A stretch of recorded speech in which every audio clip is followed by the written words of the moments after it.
এই আদেশটি অন্তর্বর্তীকালীন সরকারের অন্তহীন একটি প্রতারণার দলিল। এটা আমি আজকে আবার পুনরুচ্চারণ করছি। এই আদেশের 10 ধারা অনুযায়ী সংবিধান সংস্কার পরিষদের যে অধিবেশন আহ্বান করার কথা আমাদের মাননীয় বিরোধী দলীয় নেতা উত্থাপন করেছেন, সেইটা ফ্যাক্ট ইস্যু সম্পর্কে আমি আজকে বলে ফেললাম। এখন রাষ্ট্রপতি যে রাষ্ট্রপতি 72 অনুচ্ছেদ অনুসারে যে সংবিধানের নির্দেশ বিধান অনুসারে প্রধানমন্ত্রীর লিখিত পরামর্শ অনুযায়ী এই মহান জাতীয় সংসদের অধিবেশন আহ্বান করেছেন, স্থান এবং সময় নির্ধারণ করেছেন, সেটাও বলেছি।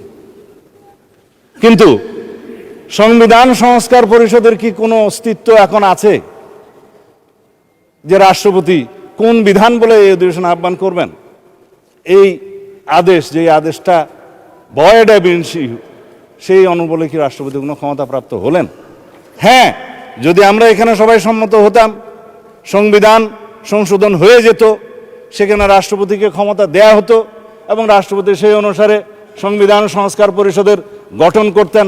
সংবিধানে আসতো, ফর্ম আসতো তৃতীয় তফসিলে 148-এর বিধান অনুসারে, সেই ফর্ম অনুসারে যিনি শপথ পরিচালনা করতে পারতেন তিনি, তার নির্ধারণ হতো, সেটি স্পিকার হোক, রাষ্ট্রপতি হোক বা প্রধান নির্বাচন কমিশনার হোক, তারপরে সেই প্রশ্ন আসতে পারত। এখন যেই সংবিধানের 4th তফসিলের 3য় দফা সাবসেকশন 2, সাবসেকশন 3 এবং 17 দফার লাস্ট প্যারাগ্রাফ সাবসেকশন 2 আমি উদ্ধৃত করলাম, সেটা দয়া করে সবাই দেখতে পারেন।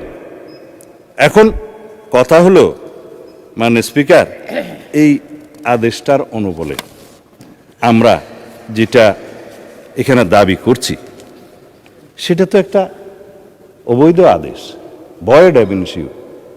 কিন্তু আমরা যদি সংবিধান সংশোধন চাই, তাহলে সেই সংবিধান সংশোধন জাতির কাছে আজকে আমি পরিষ্কারভাবে প্রকাশ করতে চাই। একটা বিভ্রান্তি সৃষ্টি করা হচ্ছে সারা জাতির মধ্যে যে বিএনপি সংস্কার চায় না। বিভ্রান্তি সৃষ্টি করা হচ্ছে বিএনপি জুলাই জাতীয় সনদ মানে না। কিন্তু যেটা নিয়ে বিতর্ক হচ্ছে সেটা হচ্ছে জুলাই জাতীয় সনদ উইদিন ব্র্যাকেট সংবিধান সংস্কার বাস্তবায়ন আদেশ, অর্থাৎ জুলাই আদেশ।